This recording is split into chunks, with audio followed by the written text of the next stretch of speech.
Hola, bienvenidos de nuevo a New News. Hoy, como es nuestra costumbre, tenemos una entrevista muy especial y hoy estamos con Cristian del ensamble Yemanyá. Hola, ¿cómo estás? Hola Jessy, muy bien, pues aquí andamos visitándolos. Muchas gracias por la invitación a ti y a Pedro, por supuesto. Qué bueno que viniste.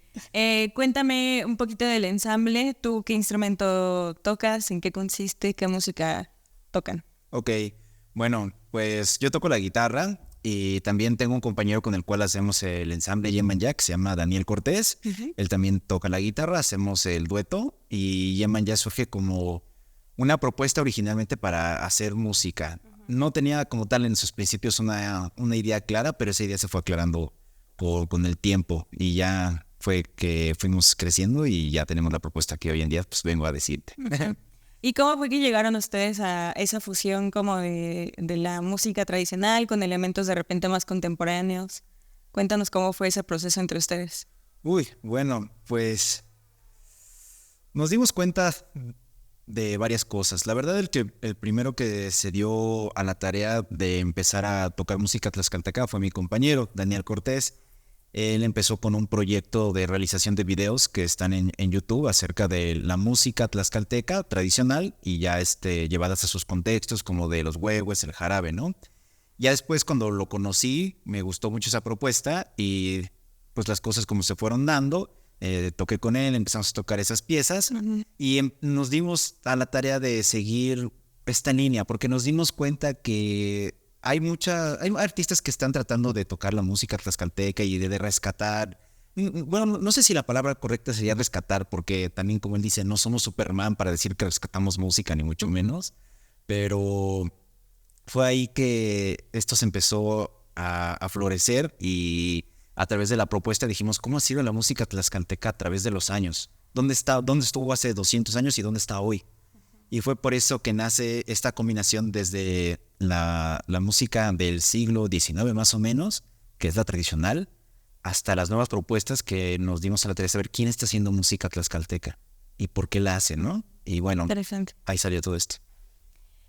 Normalmente cuando pensamos como en música de Tlaxcalteca, pensamos directamente en los huehues, ¿no? Que es como la que escuchamos de fijo cada año. Cuéntanos un poco de cómo es la variedad de sonidos dentro del estado. Es una pregunta muy difícil, pero los huevos, como tú bien dices, es lo que primero que pensamos, pero a veces no sé si las personas se han detenido a pensar cómo suenan los huevos, si todos suenan igual. Y la respuesta va a ser que no. Cada uno de las cuadrillas, cada uno de los municipios desarrollan su propia música de carnaval, lo cual lo enriquece bastante, ya que la que más se conoce y es la que viene incluida en el disco es la de San Juan Totolac, que es el más famoso, pero es una cuadrilla de muchas que se dan. Entonces, aunque bien los huehues es una palabra, engloba cosas increíblemente enormes. Más allá de eso está el jarabe tlaxcalteca, que es una obra que para mí responde la pregunta ¿a qué suena Tlaxcala? Porque esta obra recopila temas populares de diferentes pueblos de Tlaxcala, los más populares que existieron en ese entonces, que estamos hablando del siglo XIX. Se hizo esta recopilación de diferentes temas, por así decirlo, de Yauquemecan, de Atlihuetzía, de Apizaco, de Tlaxcala Centro, de Zacatelco. Se hizo una recopilación y se hizo una obra grandota que tiene muchos nombres. Nosotros le pusimos como jarabe tlaxcalteca, pero depende de dónde vayas. Por ejemplo, si vas a la Magdalena, ahí te van a decir, no, ese es el guajolote. Pero si vas a toda la parte de arriba de San Ambrosio Texantla, te van a decir, no, ese es el duraznito. Y si vas a otro lugar, te van a decir, no, ese es el Xochipitzahual. En fin, tiene tantos nombres porque son todos los aportes que Muchas dio. piezas con mezcla. Exactamente. Por eso jarabe, porque es como una mezcla de todo. Sí, efectivamente. Eh, ¿Cómo ha sido para ustedes compartir esta música fuera del estado? Sé que han tenido experiencias, por ejemplo, en miradas al Palacio de Bellas Artes y el Festival Internacional de Guitarra. Sí. ¿Cómo ha sido para ustedes la respuesta del público y cómo lo han compartido? Pues la sorpresa que nos hemos llevado en la Ciudad de México, por ejemplo, con este evento, fue que platicando con las personas después del concierto es que nos dicen que les suena familiar, que no les suena extranjero, que sienten que lo han escuchado antes, lo cual eso es interesante ya que habla acerca de esta unidad musical que tenemos. Roland Benenson habla eso en el Inicio Cultural, de que se va heredando la música también de generación en generación y que incluso está dentro de nuestra psique, de lo que somos, ¿no? Y por esa razón nos suena familiar, aunque no seamos como tal, o bueno, aunque ellos no sean, perdón, como tal de Tlaxcala. Entonces, la respuesta ha sido buena, les ha encantado diferentes piezas y no las sienten como los de Guerrero. Cuando fuimos allá nos dicen, no, esto no es de acá. Dicen, no, se parece a algunas cosas que también hay acá.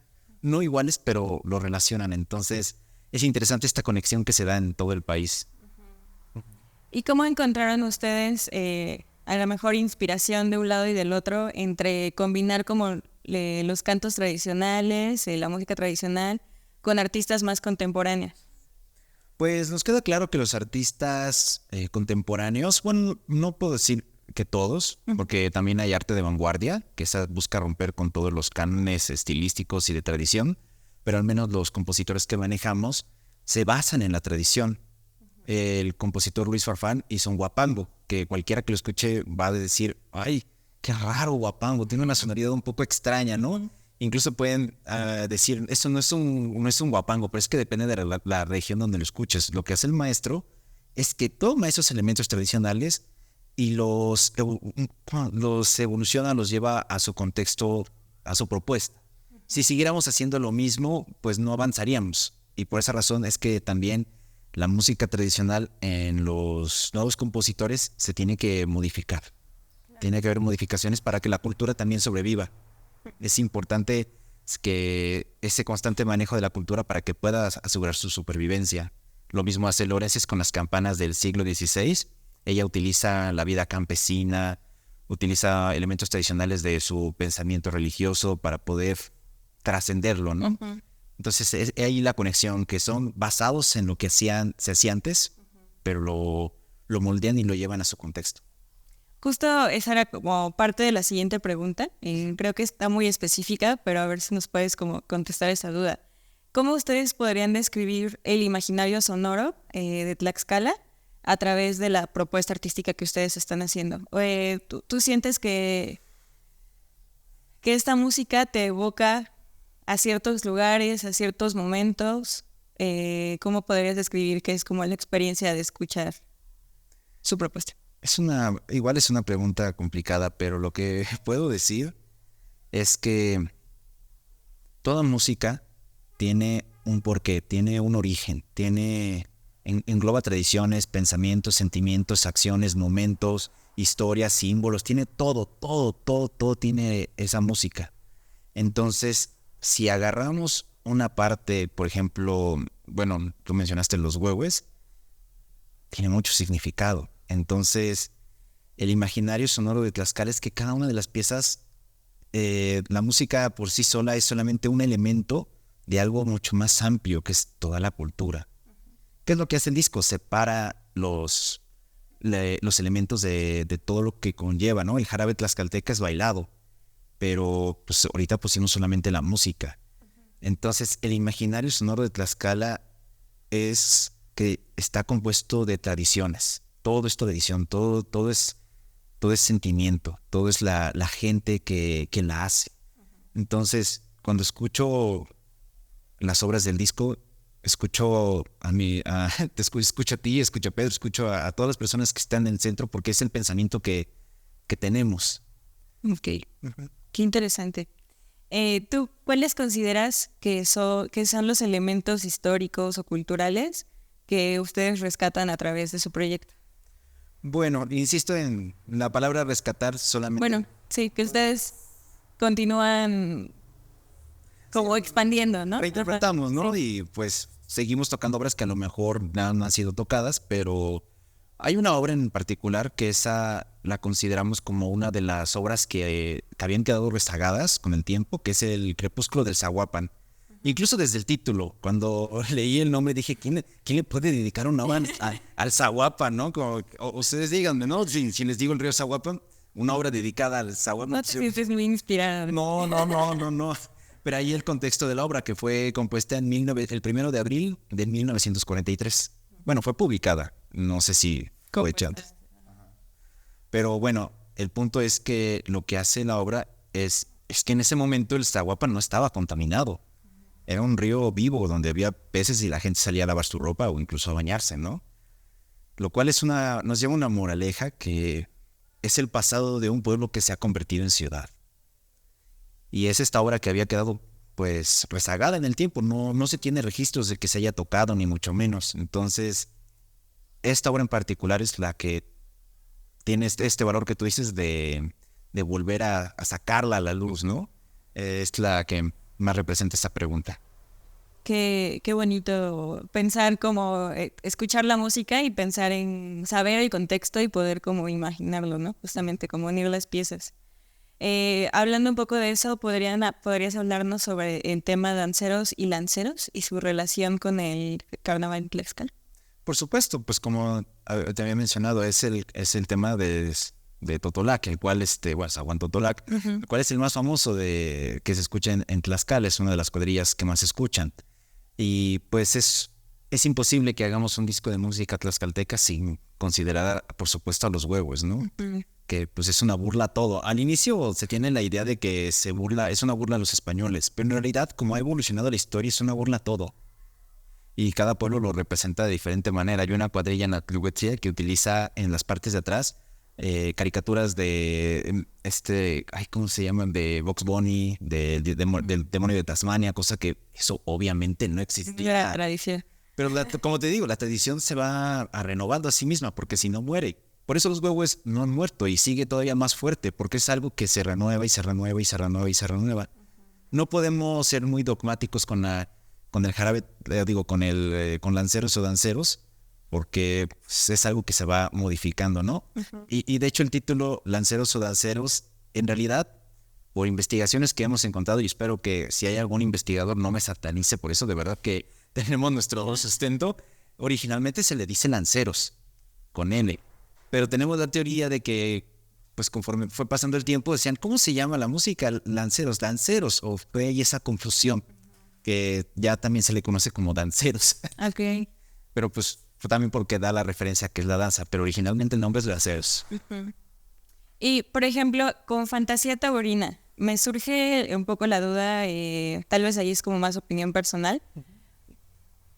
¿Cómo crees que se refleja como la evolución de la tauromaquia, todo este tema que hay alrededor de si debería continuar, si no debería continuar? O sea, ¿cómo separas como el acto de la cultura o de toda la tradición que se forma alrededor de, pues sí, de los festivales taurinos, ¿no? ¿Y cómo crees que es valioso justamente aprender a hacer esas como a discernir esas dos partes y como respetar la parte cultural tal vez? O si crees que que sí van juntos o que sí van separados. ¿Cuál es ahí como tú? Esa es una pregunta que me encanta porque pues, cuando hemos ido a las escuelas pasa lo mismo que nos preguntan esta parte. Y bueno, para empezar decir que Fantasía Taurina es un arreglo de mi colega Daniel Cortés, en el cual combina cielo tlaxcalteca, silverio y toromambo. En cielo tlaxcalteca él quiere representar el cielo celeste de la Plaza de Toros, silverio como todo el torero que ofreció Tlaxcala para hacer toda la tauromaquia, y el toromambo como el rey de la fiesta brava, que es el toro. Pero ahora, ¿cómo los separamos? Cuando nosotros queremos hacer queremos intentar, porque en realidad no podemos decir que eso sea música prehispánica, porque la música como tal prehispánica simplemente son recreaciones imaginarias de lo que pudo ser, pero no es que eso haya sido. ¿A qué voy con esto? Pues se tenía de conocimiento de antes de los rituales que se hacían. Con respecto a Tlaxcala, por ejemplo, Matlalcueyetl, la diosa del agua, tiene en su iconografía cabezas de niños en las faldas. Y pues tú preguntas, ¿qué hacen niños en la falda de Matlalcueyetl? Pues son niños que se sacrificaban en el río para que pudiera llover. Y ahora cuando uno quiere hacer esta recreación en la música y todo este aspecto, obviamente no vamos a sacrificar un bebé para que llueva, ¿no? Ya, Sí. eso ya pues, quedó muy atrás. Pero simplemente es esa remembranza de lo que antes se pensaba o de lo que antes se hacía. Tlaxcala en la parte taurina todavía sigue activa. Es el estado más activo de la tauromaquia junto con San Luis. Son los dos estados ahorita más representativos de la tauromaquia en el país. Y no podemos separar esa tradición de lo que es. Sin embargo, cuando hacemos esto, es decir, independientemente de la discusión de que si se debe seguir haciendo o no, es un recuerdo, es un homenaje a esta práctica que se hacía. Y si ya no se hace, no hay problema, ahí va a quedar siempre ese recuerdo.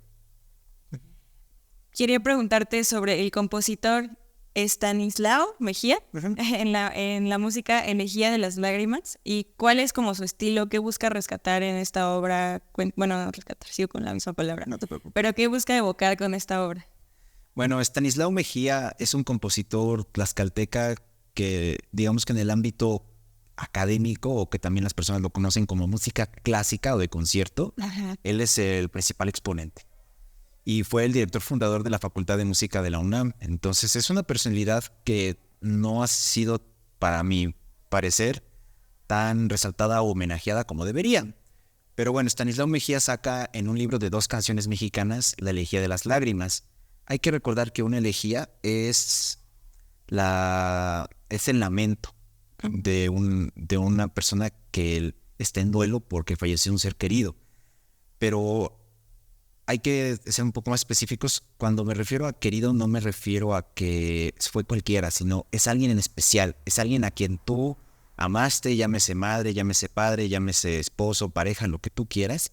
Una elegía es un lamento dedicado a esa persona que ya no está, que falleció. Entonces, Estanislao Mejía lo que hace es expresar ese lamento con elementos de... Tiene letra originalmente, pero pues nada más en guitarra. Entonces, es un lamento mexicano hacia la muerte de un ser querido. Qué bonita historia. Sí, justo también por la relación que existe con el mexicano con la muerte, ¿no? Es algo interesante también. Y en el caso de Fuga de 3 voces, ¿cómo refleja en este caso el gusto del compositor Javier Quiñones por la polifonía? Bueno, Javier Quiñones siempre... Perdón que se interrumpa, pero ¿qué es la polifonía? Para que nos pongas en contexto. Sí, no hay problema, es algo muy, a veces complejo de explicar, pero así como yo se los digo también a mis alumnos, la polifonía es la combinación de diferentes voces para poder hacer una sola. Imaginemos que tienes la melodía de las 3 canciones que más te gustan, pero solamente la melodía. Por ejemplo, la del Titanic, podemos poner también la de Los Increíbles, y podemos poner también, no sé, vamos a decir una de Mulan. Si sonamos las 3, las melodías al mismo tiempo, va a sonar algo horrible. Pero eso es lo que se busca en la polifonía, que se pueda contar 3 melodías completamente independientes para lograr hacer una sola. Es un diálogo, se me fue la palabra, es un diálogo intelectual de la música con la música. Como nosotros. Sí. Como no estamos hablando de una manera, pues, de relajar o para disfrutar, sino es más intelectual. Entonces lo que hace la música, combina diferentes voces para hacer algo más grande. Y es lo que Javier Quiñones siempre hizo toda su vida. Él lo conocí en persona y fue un día no recuerdo si fue el 35 o el 1 o el 31 de diciembre, perdón, que fui a su casa para desearle un feliz año nuevo y que le pregunté qué está haciendo, maestro. Dice, estoy haciendo una fuga, ¿qué más podría estar haciendo? No recuerdo si era en Navidad o Año Nuevo, maestro. Pues sí, pues, ¿qué otra cosa puedo hacer? Era una persona un poco solitaria, ¿no? Pero pues él hacía todas estas sogas muy... Cuéntame sobre Huapango 1. ¿Cómo sientes tú que refleja la esencia de la música tradicional mexicana con estos sonidos? Bueno, con estos sonidos rítmicos. Bueno, pues hay que decir que de por sí el huapango es algo que se maneja mucho aquí en México, ¿no? Entonces, el huapango tiene una tradición que es el golpeado, ¿no? Bueno, este huapango es un poquito más lento y utiliza armonía un poco más... No, y espero que el compositor no me mate por decir esto, pero a mi percepción auditiva yo lo siento un poco más con armonía jazzística, un poco más avanzado, donde utiliza acordes más complejos, ¿no? Normalmente la música popular se mantiene en bloques de acordes bastante simples, tónica, dominante, o sea, primero y quinto grado, y a veces llega a meter subdominantes, ¿no? Pero ya este huapango lo que trata de hacer es meter precisamente acordes ya con séptima, acordes disminuidos, acordes ya que se salen un poco de la tradición y que hace que pues suene diferente. para mi gusto, se enriquece el cuerpo porque la armonía es la que acobija la melodía. Entonces, si la cobija es más voluminosa, pues va a hacer que la melodía también se vea más bonita, ¿no? Entonces, esto es lo que hace el compositor. Toma la tradición, acordes nuevos y ¡pum! Ahí está. Órale. ¿Y cómo fue para ustedes escoger los temas o cómo se les fue dando como la selección como musical que tienen en el disco Maquilcueyetl? Pues muchas de estas músicas ya estaban hechas desde el proyecto de mi compañero, con la música tradicional. Ya las partes que se agregaron del siglo XX y del siglo, bueno, y de las nuevas propuestas, fueron compositores que también nosotros habíamos tenido contacto con ellos. Sobre todo quisimos reconocer también a aquellos que no habían sido tan sonados, como Estanislao Mejía, pero a Javier Quiñones, por ejemplo, fue una de las personas que yo propuse porque dije, no, pues como no podemos ignorar tampoco al maestro Quiñones, que estuvo haciendo generaciones de músicos en la Escuela de Música del Estado de Tlaxcala durante 25 años. No podemos ignorar su obra y por eso insistí en que se añadiera una obra de él. Él insistió también en que se añadiera a la parte de los nuevos compositores, de Luis Farfán con el Huapango y con María Lorenzés. No sugirió como tal a la compositora, estábamos buscando música de mujeres compositoras que nos da un poco de pena decir, pero nos costó trabajo encontrarlas, ¿no? No porque no existan, sino porque por alguna razón no son tan fáciles de hallar como fue en el caso de los masculinos, que sí fue relativamente más fácil, que también no es sencillo. Sí, justo eso te quería preguntar, ¿cómo fue para ustedes contactar a estos compositores o cómo surge el proyecto del disco en sí y por qué decidieron que iban a incluir a estos compositores y no tal vez solamente hacerlo ustedes como un homenaje? Bueno, pues eso ya es otro disco, hacer algo para nosotros, eso ya sería otra cosa. Lo que nosotros queremos ahorita en Matalcueyot es darle una voz a aquellos que no han tenido la oportunidad de difundir su música. Por ejemplo, admiramos el trabajo de Carlos Rivera, pero sabemos que él no necesita... No necesita, sí, no necesita más publicidad. Exactamente, ¿no? Y pasa el caso de Estanislao Mejía, que pues, sus obras no están grabadas. Y es un compositor que fue muy importante aquí en Tlaxcala. Lo mismo, Quiñones ya se empezó a grabar, pero también no es que tenga muchas grabaciones. Y los nuevos compositores, como es Luis Farfán y María Lorenzés, también son personas que crean, pero que su trabajo a veces se queda solamente en los conciertos a los que ellos tienen su grupo, su ensamble o su agrupación, y ahí queda. No hay una grabación. Entonces es lo que nosotros quisimos en este disco, dar voces a aquellas que son muy importantes y que desgraciadamente no se les ha dado esa oportunidad. ¿Y a qué crees que se deba que no ha habido ese desarrollo con compositores tan importantes? Pues honestamente sería especular mucho, pero creo que sí ha habido esfuerzos por tratar de que la cultura tlaxcalteca se vaya difundiendo más. Sin embargo, el problema que le veo es que mucho de ese arte que se hace se queda aquí en Tlaxcala y no sale, lo cual es algo que creo que es el siguiente paso que debería dar la Secretaría de Cultura o los compositores en hacer arte, difundirlo acá, pero principalmente exportarlo. En lugar de importar tanto arte que tenemos de otras culturas, de Estados Unidos, de Japón, de Corea, que no tengo nada en contra de que les guste el K-pop o esas cosas. Nada en contra de Corea especialmente. Nada. Pero pues sí les digo, siempre se vale rechazar tu cultura siempre y cuando la conozcas. No porque nazcas en un lugar te hace que a fuerza tengas que ser de una manera. No, ese no es el mensaje. El mensaje es conoce lo que hay alrededor. Si no te gusta, recházalo. No hay ningún problema, pero conócelo. Entonces, bueno, yo creo que ese es el problema que ha tenido los compositores o los artistas, que su trabajo se queda acá, que es muy bueno y es genial, pero tiene que haber un esfuerzo por exportarlo, porque creo que incluso puede pegar muchísimo más afuera que pues acá adentro. Y tal vez ahí también hablar un poco por tu compañero, pero ¿cómo se sienten ustedes de haber logrado este producto y de haber podido trabajar también con compositores de ese nivel o trabajar con su obra o cómo se fue para ustedes esto? ¿Y qué consejo le puedes dar a alguien que que le gustan estos sonidos, que siente esta identidad y que quiere desarrollarse? Bueno, pues yendo con la primera parte, pues mi compañero y yo nos sentimos muy, muy honrados de tener esta oportunidad, porque sabemos que es algo que no a cualquiera se les da y pues agradecemos esta oportunidad, sobre todo pues también al PECDA de Tlaxcala, que es el que nos financió todo este proyecto. Les agradecemos mucho por este apoyo, y a los compositores, pues es un doble agradecimiento ahí en ese sentido, porque nosotros estamos muy, muy contentos con lo que nos ofrecieron, que su música es lo más íntimo que ellos tienen. Uh-huh. Les agradecemos de verdad enormemente toda esta parte, y digo que es doble porque ellos también luego nos dicen, no, muchas gracias por esta oportunidad de difundir mi obra, ¿no? Y que salga a otros lados, ¿no? Entonces, pues ganamos todos.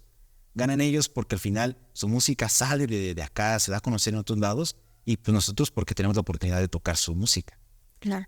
Y consejo para los que tengan esta inquietud o esta cosquilla de investigar más de la música o hacer más recopilación de la música tlaxcalteca, escuchen lo que hay en su calle. A veces las cosas cotidianas que consideramos no son tan cotidianas en otros lados. Tenemos en la mente un futuro proyecto, pero igual es escuchar las cosas que hay en la calle, las tradiciones. Y les digo a veces también a los chicos, ¿quieren hacerse famosos ustedes con sus TikToks acá?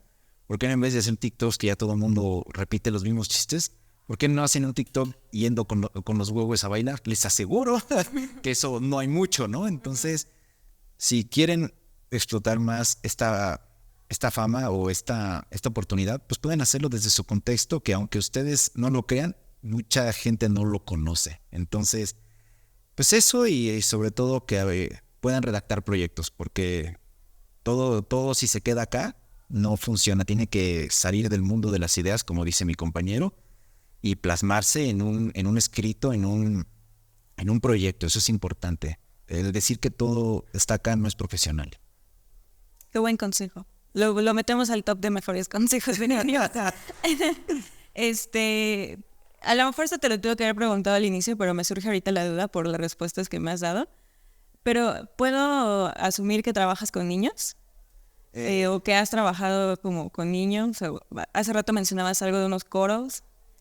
Tú de manera personal en la música, ¿cómo sientes tú que es interactuar con estas nuevas generaciones que tal vez están alejadas pues un poco de las tradiciones o de lo prehispánico, si lo quieres decir, o tal vez los sonidos que intentan ustedes seguir replicando? ¿Cómo es para ti trabajar con ellos y cómo te sientes, o cuál es como tu motivación para enfocarte en esta área de la música? Pues, bueno, como tal, nosotros no trabajamos directamente con los niños. Sí hemos tenido la oportunidad de ir a las escuelas, a ir a tocar, pero principalmente han sido con pubertos como de 12 a 15 años o de 15 a 18 años. Y bueno, como músicos también tenemos nuestros alumnos, y que pues a veces se llegan a ver niños y que pues no los forzamos a tocar cosas que ellos no quieran, ¿no? Porque parte de acercarse al arte es primero por la motivación. Y si no los acercamos al arte por la motivación, entonces se van. Sí. Por eso primero es, ¿qué es lo que te gusta? Y ya en el camino te vamos sugiriendo otras cosas, ¿no? Para que las escuches. Tengo un alumno que lo quiero muchísimo, que se llama Diego Esaú, que es un chico espectacular, que toca muy bien y que, pues bueno, a raíz de todo esto se interesó mucho en la música tlaxcalteca y pues ahí anda, ¿no? Y tocó en la orquesta de guitarras del Jarabe Tlaxcalteca, y pues es padre que este proyecto llegue también a estas generaciones donde la globalización ha sido terriblemente cruel con ellos y ni siquiera se dan cuenta, en el que todo se les es dado, todo les pertenece, pero a la vez ese sentido de pertenencia es algo que a ellos les cuesta. Y no los culpo, es esto, donde complicado. Pierdes de dónde, pierdes qué eres, o sea, y es algo de qué soy, de qué me identifica, qué me hace a mí lo que soy. Es complicado, y por esa razón es que esta propuesta a mí me ayuda en ese aspecto como artista, a decir, esto es lo que soy y esto es lo que es de donde vengo. Entonces mi propuesta va más allá de aportar lo que siempre se toca. No necesitamos otra grabación de los Beatles porque ya están bien grabados. No necesitamos más versiones de Metallica, no necesitamos más eso. Necesitamos propuestas que nos ayuden como tlaxcaltecas a sacar nuestra cultura hacia otro lugar y potencializarnos como otras músicas que hay en el país, como el son jarocho, como el mariachi, todas estas, pues ¿por qué no poner a Tlaxcala en el mismo lugar que ellos? Claro. ¿Qué proyectos vienen para ustedes?